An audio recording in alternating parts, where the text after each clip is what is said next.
Hello students, welcome to GK short. ये video Pushyabhuti वंश या वर्धन वंश के प्रश्न से संबंधित है। पहला प्रश्न है, गुप्त साम्राज्य के पतन के बाद भारत में किस शक्तिशाली राजवंश का उदय हुआ? आंसर है पुष्यभूति या वर्धन वंश का। अगला प्रश्न है, वर्धन वंश के संस्थापक किसे माना जाता है? आंसर है पुष्यभूति को। अगला प्रश्न है, वर्धन वंश की प्रारंभिक राजधानी कहां पर स्थित थी? उत्तर है थानेश्वर। अगला प्रश्न है, पुष्यभूति किस वंश के अधीनस्थ सामंत थे? उत्तर है गुप्त वंश के सामंत थे। अगला प्रश्न है, वर्धन वंश का वास्तविक संस्थापक इसे माना जाता है? उत्तर है प्रभाकर वर्धन को। अगला प्रश्न है, बाणभट्ट ने किसे हूणहरिण केसरी कहा था? उत्तर है प्रभाकर वर्धन को। अगला प्रश्न है, राज्यवर्धन के समकालीन मालवा का शासक कौन था? उत्तर है देवगुप्त। देवगुप्त ने ग्रहवर्मन की हत्या कर राज्यश्री को कैद कर लिया था। अगला प्रश्न है, मालवा के शासक देवगुप्त की हत्या किसने कर दी? उत्तर है राज्यवर्धन ने। अगला प्रश्न है, वर्धन वंश के शासक राज्यवर्धन की हत्या किसके द्वारा की गई? उत्तर है गौर शासक शशांक द्वारा। अगला प्रश्न है, हर्षवर्धन कितनी वर्ष की आयु में शासक बना? उत्तर है 16 वर्ष की आयु में। अगला प्रश्न है, सम्राट हर्ष ने अपनी राजधानी थानेश्वर से कहां स्थानांतरित की थी?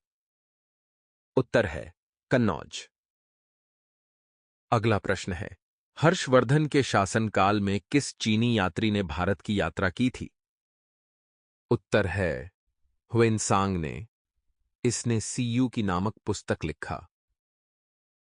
अगला प्रश्न है, चीनी यात्री ह्वेनसांग किस विश्वविद्यालय में अध्ययन किया था? उत्तर है नालंदा विश्वविद्यालय में। 637 ईस्वी में ह्वेनसांग नालंदा विश्वविद्यालय गया।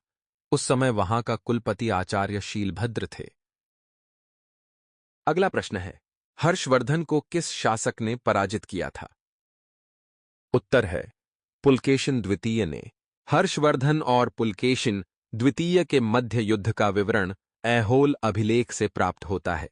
यह युद्ध नर्मदा नदी के तट पर लड़ा गया था। अगला प्रश्न है, हर्षकाल में दंड न्याय का प्रबंध करने वाला अधिकारी को क्या कहा जाता था? उत्तर है डांडीक या दंडपाशिक।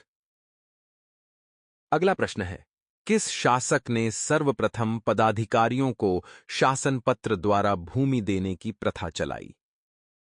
उत्तर है हर्षवर्धन ने। अगला प्रश्न है, हर्ष द्वारा किस क्षेत्र में प्रतिवर्ष महामोक्ष परिषद का आयोजन किया जाता था? उत्तर है प्रयाग संगम क्षेत्र में।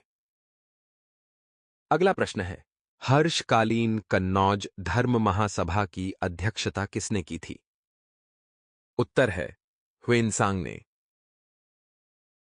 अगला प्रश्न है, प्राचीन काल में कौन सा शासक अपनी दानशीलता के लिए प्रसिद्ध था? उत्तर है हर्षवर्धन। अगला प्रश्न है, हर्षवर्धन की दरबारी कवि बाणभट्ट की कौन सी रचना है?